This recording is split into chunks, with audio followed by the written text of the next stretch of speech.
চারদিকে অন্ধকার, বৃষ্টির ঝিরঝির শব্দে চারপাশ ভিজে যাচ্ছে। একটা পুরনো স্কুলের করিডোরে ছাদের পুরনো পাখা আস্তে আস্তে ঘুরছে। হঠাৎ দেখা যায় দুটো ছেলে মেয়ে ছায়া লাফাতে লাফাতে এগোচ্ছে একটা ক্লাসরুমের দিকে, কিন্তু ঠিক করে তাকাতেই গা শিউরে ওঠে। ওরা মাটিতে হাঁটছে না, ওরা ভাসছে। চারপাশে অদ্ভুত টুংটাং শব্দে বাচ্চাদের হাসির আওয়াজ শোনা যায়। তারপর অন্ধকারের ভেতর ভেসে আসে এক করুণ বলা, মাস্টারমশাই, আমরা তো পড়া শেষ করিনি, আপনি আমাদের ছেড়ে গেলেন কেন? কঠিন ঝাপটায় হঠাৎ স্কুলের ভারী দরজা বন্ধ হয়ে যায়। তারপর গর্জন তুলে ওঠে ঝড়ের শব্দ, ভেসে আসে একটি কাঁপানো কণ্ঠস্বর। কলকাতার এক ছোট্ট ফ্ল্যাট। রাত তখন 2টা। সিলিং ফ্যানে ধীরে ধীরে ঘুরছে বাতাস, জানালার পর্দা হালকা দুলছে। তন্ময় সাহা, একজন উঠতি ইউটিউবার, বসে আছে ল্যাপটপের সামনে। তার চ্যানেল অলৌকিক সন্ধান, যেখানে সে লোককথা, অদ্ভুত ঘটনা, ভৌতিক স্থান নিয়ে ভিডিও বানায়। বছর 2 ধরে ভালোই ফলোয়ার হয়েছে। আজ রাতেও নতুন ভিডিও স্ক্রিপ্ট লিখছিল। হঠাৎ দৌড়বেল। তখন রাত 2টা 3 বাজে। দৌড়বেল বাজে একবার, দুইবার, তারপর থেমে যায়। সে দরজা খুলে দেখে কেউ নেই। শুধু পায়ের কাছে পড়ে আছে একটা পুরনো খামের চিঠি। খামের ওপর মোটা অক্ষরে লেখা, বেলডাঙা প্রাথমিক বিদ্যালয়, ওরা এখানেই আছে। চিঠিটা খুলে সে পড়ে, আপনি যাদের কথাও বলেন, আমরা তাদের ভয় পাই না, কিন্তু ওরা এখনো বন্দী। ওদের মুক্তি চাই। আপনি আসবেন তো? আমরা অপেক্ষা করব। তন্ময় চিঠিটা পড়ে অবাক হয়ে যায়। এই ঠিকানাটা সত্যি। এই স্কুল তো বহু বছর আগে আগুনে পুড়ে গেছিল বলে শুনেছিল। সে দ্রুত ইন্টারনেটে সার্চ করে, বেলডাঙা প্রাথমিক স্কুল, 1998 সালে স্কুলে আগুন, 16 জন ছাত্রছাত্রী নিখোঁজ, দেহ উদ্ধার হয়নি। তন্ময় একটা ক্যামেরা ব্যাগ, ড্রোন আর স্লাইডার নিয়ে পৌঁছে যায় বেলডাঙার কাছাকাছি স্টেশনে। সেই গ্রামটা একদমই অচেনা। গাছ, পুকুর, সরু মাটির রাস্তা। মনে হয় এখানে সময় থেমে গেছে। রিক্সা চালককে যখন বলে স্কুলের নাম, লোকটা কেঁপে ওঠে। রিক্সা চালক, ওখানে যাবেন? ওখানে তো এখন কেউ যায় না, কুকুরও ঢোকে না। রাত নামলে আওয়াজ আসে ওখান থেকে, বাচ্চাদের। কিন্তু ওই স্কুল তো আগুনে পুড়ে ছাই হয়ে গেছে। তন্ময়, আমি ভিডিও করি এসব নিয়ে, ভয় পাবেন না, আমি যাচ্ছি।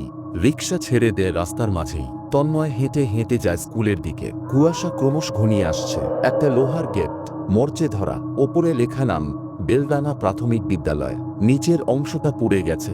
বিদ্যালয় লেখাটাই স্পষ্ট নয়। তন্ময় ধীরে ধীরে ক্যামেরা সেট আপ করে। চারদিকে নিস্তব্ধতা। ক্যামেরা অন করতেই ক্যামেরার স্ক্রিনে ঝাপসা ফিগার দেখা যায় এক কোণে।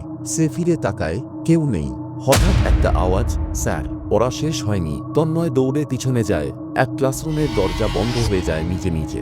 সে ক্যামেরা তাক করে, ইনফ্রারেডে একটা ছায়া দেখা যায়। কালো স্কুল ড্রেস পরে ক্লাসের বেঞ্চে বসে আছে। পুরনো ক্লাসরুমে প্রথম রাত। ঘড়ির কাঁটা থেমে যায়। রাত্রি প্রায় 1:15। তন্ময় ক্যামেরা ট্রাই করে বসিয়ে স্কুলের ভেতরে পা রাখে। ঘরে ধুলোর আস্তরণ, দেয়ালে ফাটা ছবি, বোর্ডে এখনো চক লেখা রয়ে গেছে। যেখানে আগুন থেমে গেলেও ভয় রয়ে যায়। ক্লাসরুমের দেয়ালে থাকা ঘড়ি থেমে আছে একটা 16-তে। ঘড়ি থেমে গেছে, ঠিক আগুন লাগার সময়টা নয় তো। ক্লাসরুমে পায়ে হাঁটার শব্দ। পেছনে তাকায়, কেউ নেই। হঠাৎ ক্যামেরা লাইভ ফুটেজে দেখা যায় কেউ যেন বসে আছে পেছনের বেঞ্চে। সে পিছনে ঘুরে দেখে খালি, কিন্তু স্ক্রিনে ফ্রেম ফ্রিজ হয়ে যায়। বাচ্চাদের ঝাপসা মুখ, এক একটা বলে যাওয়া ছাই রঙা চোখ, তারা তাকিয়ে আছে ক্যামেরার দিকে। ক্লাসের দরজা ধীরে ধীরে বন্ধ হয়ে যায়। বাচ্চার গলা শীষ দেয়ার মতো মৃদু আওয়াজে, স্যার, আমরা বাড়ি যেতে চাই। সেই রাতের ভয়াবহ স্মৃতি। তন্ময় পরদিন সকালে আবিষ্কার করে স্কুল লাইব্রেরির ধ্বংসস্তূপের মাঝে একটা অর্থপোড়া ডায়েরি। পৃষ্ঠাগুলো পোড়া, কিন্তু কয়েকটা লেখা স্পষ্ট। আজ আগুন লেগে গেল ক্লাসে। মাস্টারমশাই ছুটে বেরিয়ে গেলেন, কিন্তু আমরা আটকে পড়েছিলাম। কেউ দরজা খুলল না। উনি বলেছিলেন, পড়া শেষ না হলে কেউ বাড়ি যেতে পারবে না। উনি তো নিজের কথা রেখেছেন। আমাদের আজও ক্লাস হচ্ছে। তন্ময় অবাক হয়ে, মানে এই শিশুরা আজও সেই পড়ার ক্লাসে বন্দী? কিন্তু মাস্টারমশাই কে ছিলেন? কেন তিনি ওদের ছাড়েননি? স্কুলের পুরনো ছবি, মাস্টারের মুখের অভিশাপ। তন্ময় খোঁজ নিয়ে গ্রাম পঞ্চায়েতের কাছ থেকে পুরনো রেকর্ড সংগ্রহ করে। সেই স্কুলের শেষ ব্যাচের ক্লাস ফটো। ছবিতে সবার মুখ মলিন, নিরীহ বাচ্চা, কিন্তু মাস্টারমশাইয়ের মুখ কালো দাগে ঢাকা। শুধু চোখ দুটো যা ক্যামেরা ভেদ করে তাকিয়ে আছে। ছবির পেছনে লেখা, মাস্টার অচিন্ত দাস, যে থেকে গিয়েছিল। তন্ময়, উনি কোথায় গেলেন আগুন লাগার পরে? কেউ কেন খুঁজল না? তবে কি উনি এখনো এ স্কুলে আছেন? হঠাৎ ছবির ফ্রেম নিজে নিজে ভেঙে পড়ে মাটিতে, এবং তন্ময় দেখে মাস্টারের মুখের ছায়া যেন মাটি থেকে উঠে আসছে। রাত 2:13, স্কুলের পুরনো ক্লাসরুম। ক্যামেরা চলছে, তন্ময় একা। বাইরে কুয়াশায় ঢাকা চাঁদ। হঠাৎ পুরো ঘর অন্ধকার। ক্যামেরা নষ্ট হয়ে যায়। চারপাশে একটা গন্ধ, পোড়া কাঠ, পোড়া মাংস। তন্ময় ভয় আর কৌতূহলে এভাবে আবার ক্যামেরা বন্ধ হলো। আমি তো চার্জ দিয়ে রেখেছিলাম। হঠাৎ দরজার পাশে আগুনের মতো কিছু একটা নড়ে উঠল।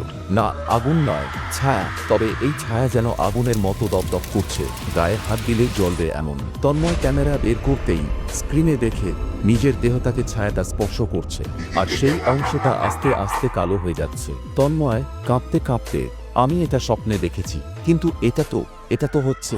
ছায়া ফিস করে বলে, তোকে বেছে নিয়েছি, এখন তুই পড়াবি। পরদিন দুপুরে লাইব্রেরিতে তন্ময়, ডায়েরির পেছনের পাতায় লেখা। তারপর প্রতি রাতে মাস্টারমশাই আমাদের রোল কল নিতেন। আমরা যদি উত্তর না দিই আমাদের ডাকতেন নাম ধরে, আর নাম শুনলেই আত্মাটা শরীর ছেড়ে বেরিয়ে যেত। তন্ময় তখনই সিদ্ধান্ত নেয় সেই ক্লাসরুমে গিয়ে বসবে, চাই জেনে নিতে এই অভিশপ্ত রোল কল সত্যি কিনা। রাত তখন 1:16। তন্ময় বসে আছে টেবিলে, সামনে খোলা খাতা। হঠাৎ দরজার শব্দ, ঠক ঠক ঠক। দেয়ালে নিজে নিজে চক দিয়ে লেখা হতে থাকে, রোল কল। তারপর শুরু হয় ডাক। সুব্রত দে। একটা বেঞ্চ ফাঁকা থেকে ধপ করে দুলে ওঠে। রিমা পাল। হাওয়ার মতো কিছু একটা পাশ দিয়ে চলে যায়। তন্ময় চিৎকার করে উঠে পড়ে, কিন্তু শরীরটা যেন জমে গেছে। আর তখনই তন্ময় সেন। ঘরের বাতাস থেমে যায়, যেন পুরো স্কুল একটা নিঃশ্বাস নিয়ে অপেক্ষা করছে। ঘরের তাপমাত্রা হঠাৎ 40 ডিগ্রি ছাড়ায়। তন্ময় দেখতে পায় বোর্ডের পাশে একটা আগুনের ছায়া দাঁড়িয়ে আছে। চোখ দুটো জ্বলছে, কাঁধে পুড়ে যাওয়া শাল, হাতে কাঠের স্কেল। সে হাঁটছে বেঞ্চের মাঝ দিয়ে, আর যেই বেঞ্চে হাঁটে সেখানে ছায়া ছায়া পড়ে, আর ঘরের লাইটগুলো কেটে যাচ্ছে। তন্ময় কাঁপতে কাঁপতে, কে আপনি?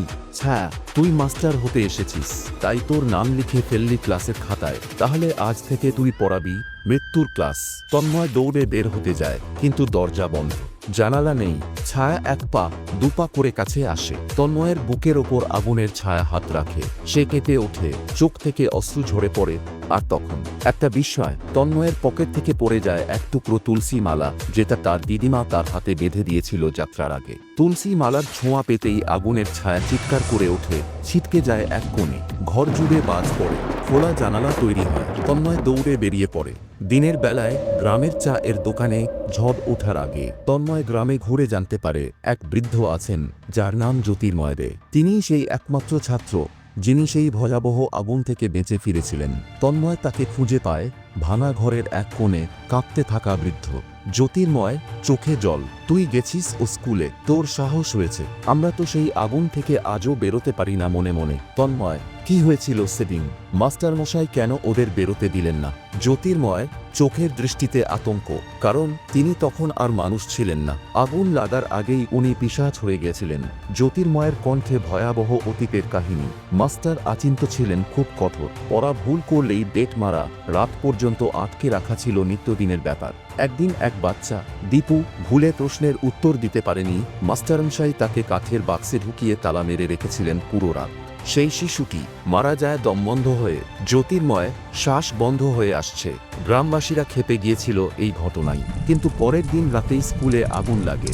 সব বাচ্চা আটকে পড়ে, আর মাস্টারমশাই, তিনি দরজার বাইরে দাঁড়িয়ে হেসেছিলেন। তন্ময়, মানে মাস্টার ইচ্ছে করেই ওদের মেরেছিলেন? জ্যোতির্ময়, হ্যাঁ, কারণ উনি বলতেন জ্ঞান না নিলে জীবন রেখে কি হবে, এবং সেই পাঠ আজও চলছে। মৃত্যুর ক্লাসে। রাত্রি, স্কুলের কাছে পুরনো কুয়ার ধারে। তন্ময় জানতে পারে মাস্টার আচিন্তের আত্মাকে বন্ধ করে রাখা আছে এক লোহার খোপে, যা ওই স্কুলের নিচে একটা গোপন ঘরে রাখা। তাতে একমাত্র চাবি আছে জ্যোতির্ময়দের কাছে। কিন্তু জ্যোতির্ময় বলল, চাবি তোর হাতে দিতে পারি, কিন্তু খোলার আগে ভাবিস।